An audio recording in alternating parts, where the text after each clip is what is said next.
दरअसल the Pressler amendment 1985 के तहत पाकिस्तान पर सैंक्शन लगा दी गई और 1970s में पाकिस्तान ने चाइना और यूनाइटेड स्टेट्स के दरमियान डिप्लोमेटिक टाइज फैसिलिटेट करने में बहुत ही अहम रोल अदा किया।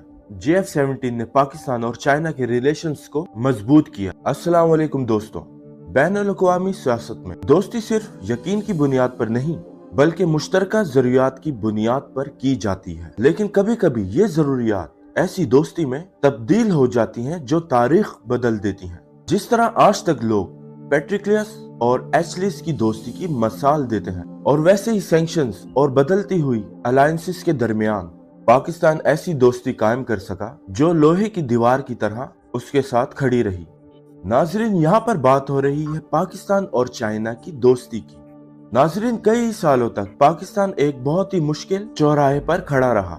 बात यह है कि फॉरेन वेपन्स पर डिपेंडेंट होने की वजह से पाकिस्तान माजी में एक मजबूत कुव्वत के तौर पर अपना लोहा ना मनवा सका। लेकिन ये सब बस माजी की बातें हैं, क्योंकि कोई नहीं जानता था कि बहुत जल्द पाकिस्तान और चाइना की दोस्ती एक ऐसी चीज को वजूद में ले आएगी जो सिर्फ एक फाइटर जेट ही नहीं बल्कि दोनों ममालिक की मुस्तकबिल बदलने की चाबी होगी। दोस्तों, 1980s के आखिर तक पाकिस्तान एयरफोर्स वेस्टर्न एयरक्राफ्ट पर हैवीली डिपेंडेंट थी, खास तौर पर F-16 फाइटर फैल्कन पर जो यूनाइटेड स्टेट्स से सप्लाई होते थे। लेकिन अक्टूबर 1990s यूनाइटेड स्टेट्स ने प्रेसलेस अमेंडमेंट के तहत मिलिट्री एड रोक दी, F-16 जेट्स की डिलीवरी सस्पेंड कर दी जो पाकिस्तान ने पहले ही पे कर रखी थी। दरअसल द प्रेसलर अमेंडमेंट 1985 के तहत पाकिस्तान पर सैंक्शन लगा दी गई। दोस्तों, ये सिर्फ एक डिप्लोमेटिक हार नहीं थी बल्कि एक स्ट्रेटेजिक शॉक था जिसने पाकिस्तान को एहसास दिलाया कि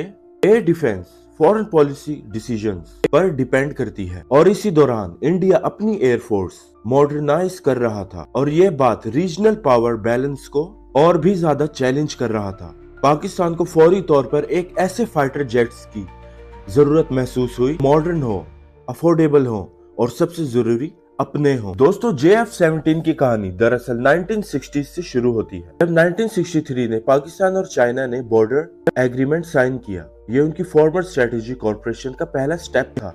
और 1970s में पाकिस्तान ने चाइना और यूनाइटेड स्टेट्स के दरमियान डिप्लोमेटिक टाइज फैसिलिटेट करने में बहुत ही अहम रोल अदा किया, जो कोल्ड वार के दौरान दोनों मुल्कों के लिए बहुत ही ज्यादा बेनिफिशियल था।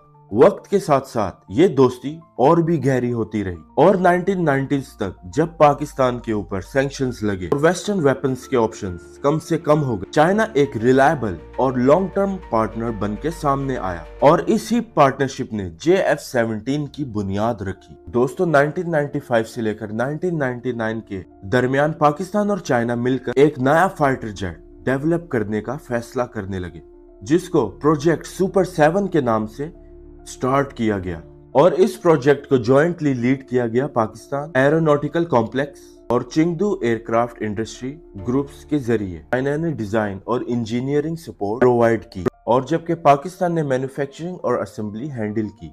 दोस्तों, प्रोजेक्ट के रास्ते में चैलेंजेस भी बहुत आए, जिनमें है funding constraints, technology transfer issues और इंटरनेशनल स्केप्टिसिज्म शामिल थी। लेकिन दोस्तों, अगस्त 2003 में एयरक्राफ्ट ने अपनी पहली सक्सेसफुल फ्लाइट अदा की और मार्च 2007 में ऑफिशियली पाकिस्तान एयरफोर्स में इंडक्ट कर लिया गया और इसी तरह एक नया एरा शुरू हुआ। दोस्तों, JF-17 की इमरजेंस दुनिया से चुप नहीं रही। यूनाइटेड स्टेट्स के एनालिस्ट ने इसे सैंक्शंस का डायरेक्ट रिजल्ट करार दिया और नोट किया कि पाकिस्तान ने वेस्टर्न डिपेंडेंसी से निकलकर चाइना की तरफ रुख किया। और ये डेवलपमेंट ये भी सिग्नल करता था कि चाइना अपनी डिफेंस इन्फ्लुएंस ग्लोबल लेवल पर बढ़ा रहा है। जहां तक इंडिया की बात है, इंडिया ने इस डेवलपमेंट को बहुत ही क्लोजली मॉनिटर किया। स्ट्रेटेजिक एनालिस्ट ने इसे चाइना पाकिस्तान मिलिट्री अलायंस का पार्ट करार दिया और इसके रिस्पांस में इंडिया ने अपने इंडिजिनस फाइटर जेट्स प्रोग्राम्स तेज किए और वेस्टर्न कंट्रीज के साथ डिफेंस टाइज मजबूत किए। और JF-17 ने रीजन पावर का बैलेंस पहले ही चैलेंज करना शुरू कर दिया। दोस्तों, JF-17 थंडर की तैयारी सिर्फ एक टेक्निकल अचीवमेंट नहीं थी, ये साउथ एशिया के पावर बैलेंस में एक अहम तब्दीली थी। इंडिया पहले से ही रीजनल और एयर सिक्योरिटी मेंटेन करने की कोशिश करता रहा है, खास तौर पर अपने मॉडर्न एयरक्राफ्ट एक्विजिशंस के जरिए। लेकिन जब JF-17 थंडर ऑपरेशनल हुआ तो पाकिस्तान ने एक ऐसा प्लेटफॉर्म हासिल कर लिया जो न सिर्फ अफोर्डेबल था बल्कि रैपिडली डिप्लॉय भी किया जा सकता था। और इसका मतलब ये था कि पाकिस्तान अपनी एयर फोर्स को नंबर्स और कैपेबिलिटी दोनों में बढ़ा सकता था, और ये बात रीजनल डेटरेंस के लिए बहुत अहम। लेकिन ये जरूरी कहा जा सकता है कि इसने इंडिया के लिए और डोमिनेंस हासिल करना मुश्किल बना दिया, और पाकिस्तान अब सिर्फ डिफेंसिव पोजीशन पर नहीं था बल्कि एक क्रेडिबल डेटरेंट पावर के तौर पर उभर रहा था। दोस्तों, यूनाइटेड स्टेट्स के हवाले से भी तस्वीर इंटरेस्टिंग है। दरअसल JF-17 ने डायरेक्टली यूएस एयरफोर्स को चैलेंज नहीं किया, लेकिन इसने एक और इम्पोर्टेंट चीज हासिल की, इंडिपेंडेंस फ्रॉम यूएस मिलिट्री। नाज़रीन, 1990s के सैंक्शंस के बाद पाकिस्तान के लिए ये एक क्लियर सिग्नल था कि रिलायंस और वेस्टर्न सिस्टम रिस्की है। JF-17 के जरिए पाकिस्तान ने ये डिपेंडेंसी कम की और अपनी डिफेंस पॉलिसी को ज्यादा ऑटोनोमस बनाया। दोस्तों, इस डेवलपमेंट का एक और पहलू भी था। JF-17 की कॉस्ट इफेक्टिवनेस ने डेवलपिंग कंट्रीज के लिए एक ऑल्टरनेटिव क्रिएट किया जो ट्रेडिशनली वेस्टर्न जेट्स की तरफ देखती थी। ये इनडायरेक्टली यूएस डिफेंस मार्केट के लिए कंपटीशन क्रिएट कर रहा था, जो चाइना के लिए एक स्ट्रेटेजिक विन था। सबसे इम्पोर्टेंट बात यह है कि JF-17 ने पाकिस्तान को सस्टेनेबल एयर पावर मॉडल दिया। अब पाकिस्तान अपनी मर्जी से प्रोडक्शन कर सकता है, अपनी ऑपरेशनल नीड्स के मुताबिक अपग्रेड कर सकता है और रीजनल कॉन्फ्लिक्ट्स के दौरान ज्यादा कॉन्फिडेंटली रिस्पॉन्ड कर सकता है। ये सब मिलकर पाकिस्तान की रीजनल पोजीशन को मजबूत बनाते हैं, ना सिर्फ मिलिट्री लेवल पर बल्कि पॉलिटिकल और रीजनल लेवल पर भी।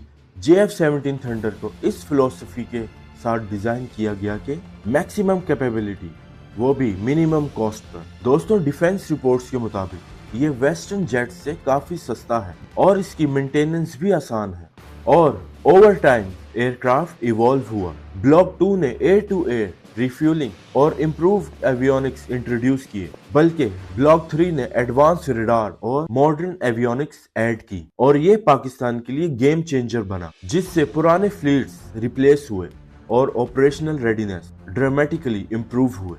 JF-17 ने पाकिस्तान की डिफेंस इंडस्ट्री को भी ट्रांसफॉर्म किया। पाकिस्तान एरोनॉटिकल कॉम्प्लेक्स में लोकल प्रोडक्शन एक्सटेंड हुई और स्किल्ड वर्कफोर्स डेवलप हुई।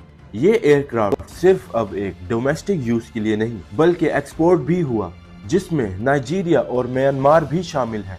इस तरह पाकिस्तान ने बायर से बिल्डर और एक्सपोर्टर बनकर अपनी मिलिट्री सोवरेनिटी अचीव की।